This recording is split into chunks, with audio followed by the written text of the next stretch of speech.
Bonjour et bienvenue dans la prise en main de Theia Portal. On est sur le chapitre 55 et dans ce chapitre, on va voir comment configurer une forme sur la chimie avec attribution de variables. Alors pour ça, pour comprendre ça, on va modifier la balise que j'avais installée ici sur la vue générale. Donc cette balise-là, on va faire en sorte que suivant la vitesse que je saisis ici dans le champ de saisie, fasse varier la couleur ici de la balise.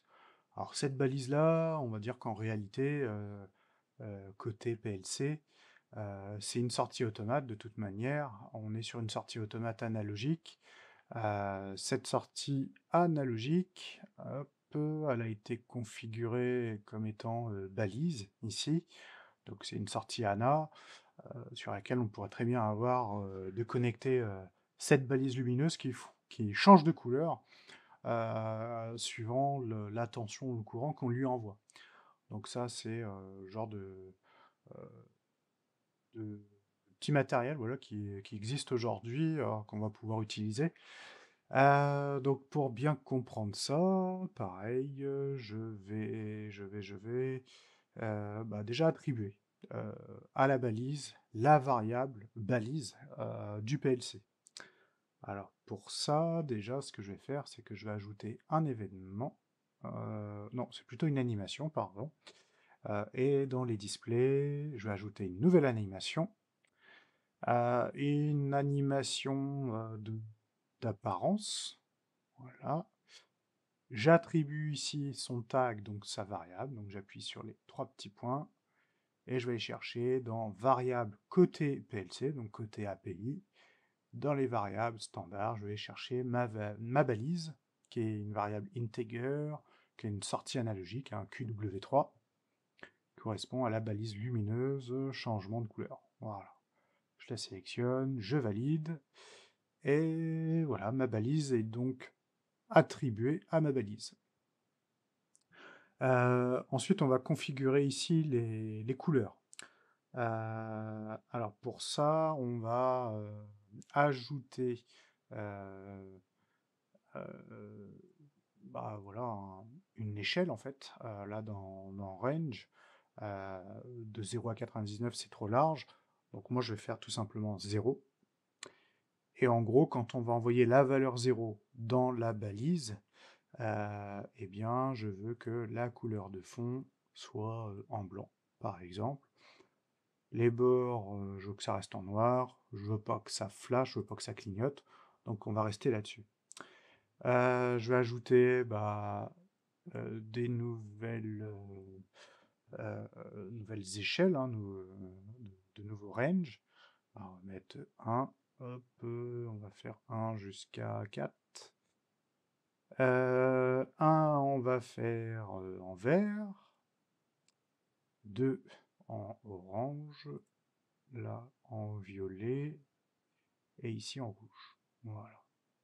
Alors qu'est-ce qu'on va faire avec ça? Je veux que ma balise change de couleur, suivant ces couleurs-là. On va dire 0, donc blanc, quand le tapis est en très petite vitesse. Donc on va aussi lui déterminer un champ entre 0 et 25% de la vitesse du tapis.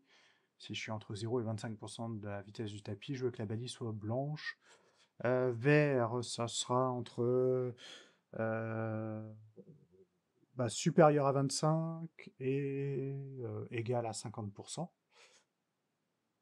Orange égal à 50% ou supérieur à 50% et égal à 75%. Et violet supérieur à 75% et inférieur ou égal à 100%. Et rouge, si on n'a pas activé le switch, par exemple.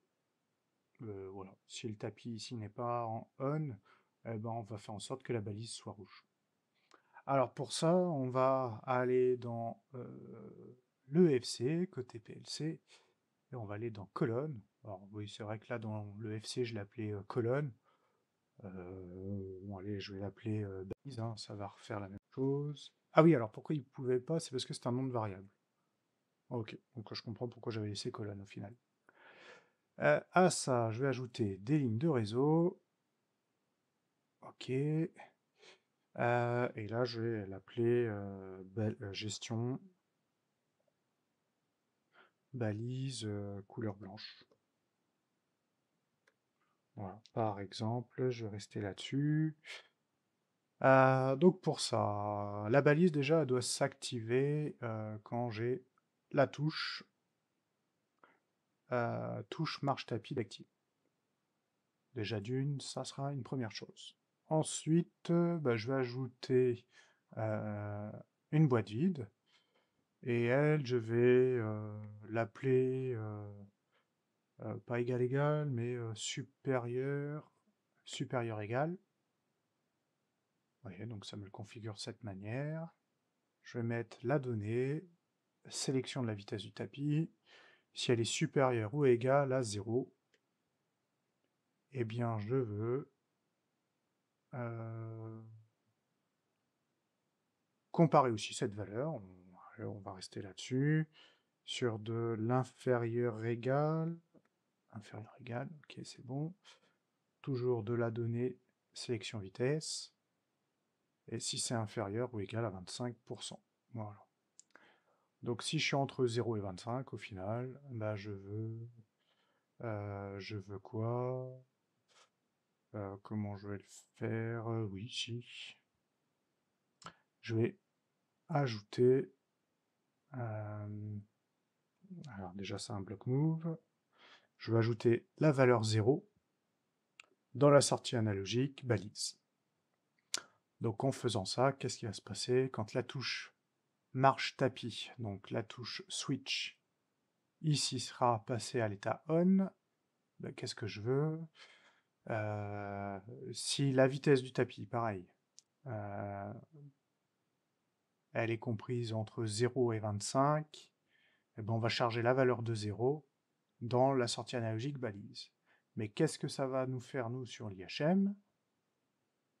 Ben, si je lui charge la valeur de 0, la balise sera ici en blanc.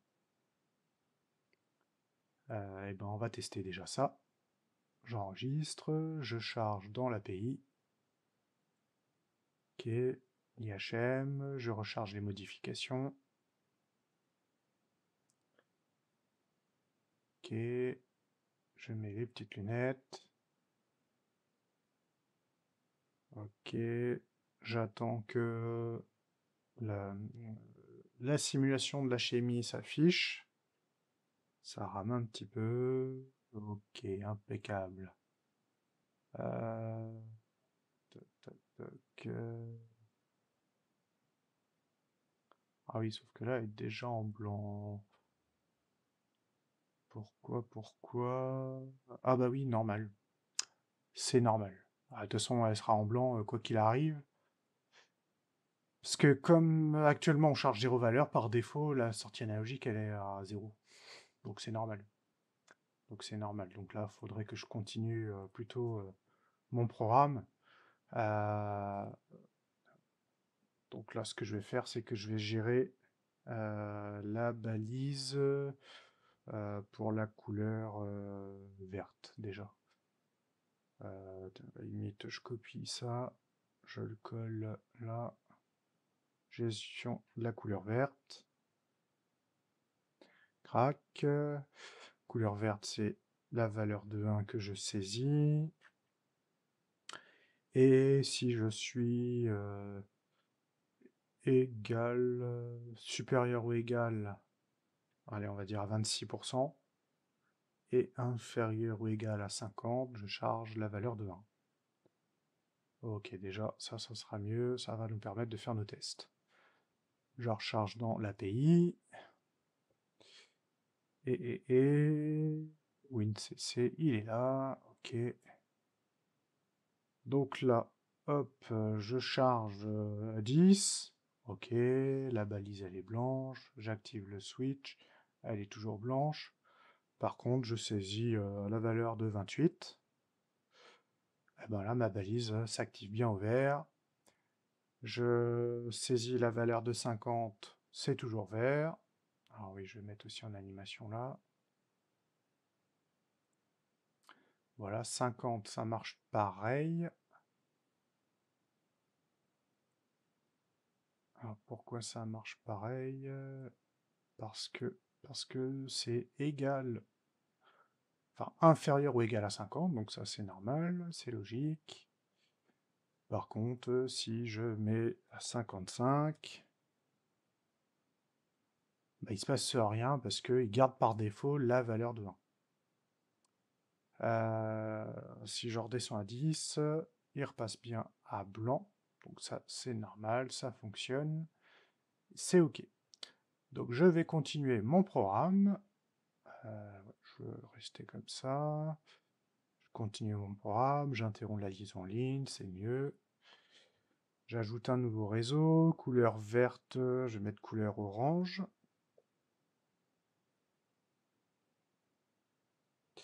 La couleur orange, c'est si je suis supérieur à 50, donc 51, et inférieur ou égal à 75, c'est la valeur de 2. Ensuite, la couleur violette. Couleur violette, c'est la valeur de 3 qu'on saisit. C'est si on est à 76 ou inférieur ou égal à 100%. Voilà. Et la couleur rouge. Alors la couleur rouge, on va faire ça un petit peu différemment. La couleur rouge, c'est la valeur de 4.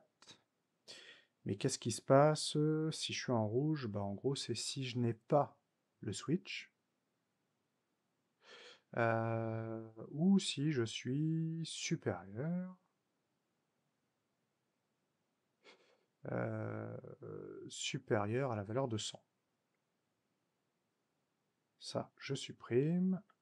Et elle, je vais la mettre en parallèle. On va la tester comme ça. Voilà, impeccable. Je charge. Et on teste. Alors, donc là, j'ai la vitesse de 10%. Je mets 30%. 30%, je suis bien ici. Je suis entre 50 et... pardon.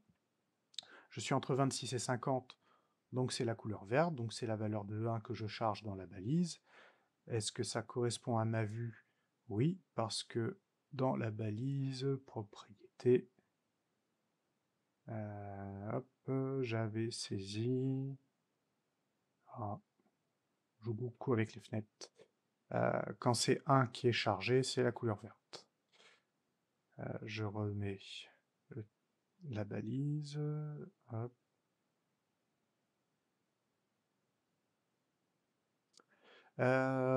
30, ok. Donc maintenant, je vais mettre une valeur entre 51 et 75. On va prendre 60. C'est le orange qui passe. Entre 51 et 75. Moi, j'ai saisi 60. Je charge la valeur de 2. Donc, c'est bien orange que je mets. Ensuite, je vais mettre 90. C'est bien du violet qui passe. Pourquoi 90? Parce que c'est entre 76 et 100. Je charge 3. Si je charge la valeur de 3 et que je regarde dans les propriétés de la balise, la valeur de 3 c'est bien du violet. Et maintenant je vais charger la valeur de 4. Normalement ça devrait passer au rouge. Si je charge la valeur de 4, ça veut dire que je suis supérieur à la valeur de 100. Donc on va mettre 101. Donc là je suis bien à 101. Donc je charge la valeur de 4 dans le bloc move. Donc la balise est bien rouge. Je mets 10%, je repasse bien à blanc, mais je désactive le switch. Ma balise devient bien rouge. Donc là, c'est bon, c'est impeccable, mon test fonctionne bien. Voilà, on se dit dans la prochaine vidéo, on va voir comment configurer une jauge qui qui nous montrera visuellement quelle est la vitesse actuelle du tapis. Allez, ciao, bye!